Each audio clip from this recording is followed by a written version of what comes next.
أثابكم الله.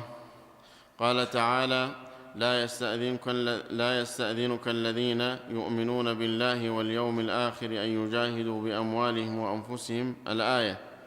يستدل بعضهم بهذه الآية بجواز الخروج للجهاد بلا إذن الإمام، فما معنى الآية؟ وهل هذا الاستدلال؟ سبحان الله، لا يستأذنك، الله يقول لا يستأذن. من هو اللي يستأذن؟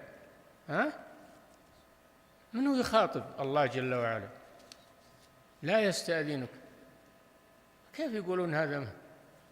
فدل على أن الذي يأذن في الجهاد أو يأذن في تركه هو ولي الأمر، لأن الرسول هو ولي الأمر، وكذلك من يقوم بعده. شوف هالاستدلال الأعوج، نسأل الله العافية.